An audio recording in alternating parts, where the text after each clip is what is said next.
So hello everyone, it's me again, Kuya Daniel, and medyo hawig ko yung tito ko na si Tito Jojo, Tito George, no? Dahil kalbo. So actually mas gwapo sa akin tito ko na yun, no? Anyway, kaya ako nagpakalbo rin kasi na-stress ako. Okay? So bigla lang pumasok sa isip ko, no? Gusto ko mag-aaral ng embalming din, no?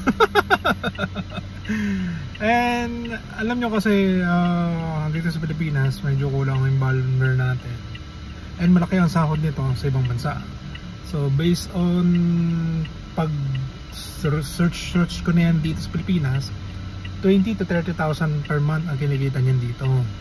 Oh, no, pagpalagay mo na isang bangkay lang ang inaalam sa isang araw, diba? Pero yung ibang gumagawa pakyawan 2,000. Not bad, di ba? Kahit sabihin natin 2 o 3 oras. Ako niyan, hindi ko pa masyadong alam to. 2 o 3 oras, di ba? Meron ka ng 2,000. Kasi naman mag-drive ka nito, in order na maka 2,000 ka na malinis, you have to drive 12 hours a day, diba? So, naku-curious lang ako, no? Pero alam nyo, kakapanood ko pa lang, meron silang hihiwain dito, tapos kukunin yung map, yung arteria. Hindi ko alam masyado. Pero sila kukunin na ugat dito na malaki, yung malaki talaga. Yung tipong pag pinutol, putya, bulwak ang dugo. So puputulin nila yun. Hindi ko masyadong alam, ha, don't judge me. Higupin dun yung dugo, I am not mistaken, tapos dun lalagyan din ng formalin. So pagtuloy ng formalin, magsisigalawan yung mga kamay niya kasi konektado sa mga ugat sa mga kamay yan or whatever. So hindi ko masyadong alam, ha, nakaka-curious lang ako, and medyo parang pinanonood ko pa lang sa dito sa YouTube, ha.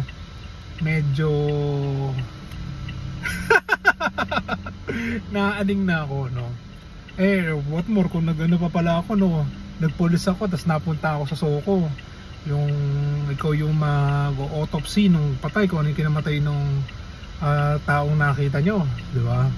So I am curious right now, and sabi 3 months daw yun.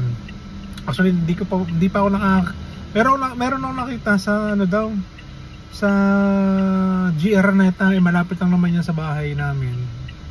20 to 30 minutes lang yan pag hindi masyadong traffic, no? So tatry natin yan, gawin nating sideline, no? Para hindi tayo puro ganito lang. Pero nakakakilabot yun, no? Actually nakita ko yung lola ko sa mother side, nandoon sa nakahiga doon sa,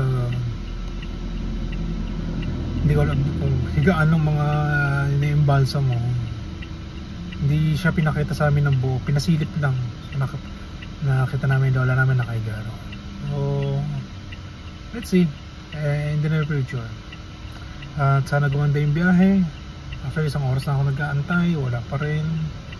Medyo baka maubos na yung gas natin. Magpapatay muna tayo ng aircon, ha, ng sasakyan. Okay.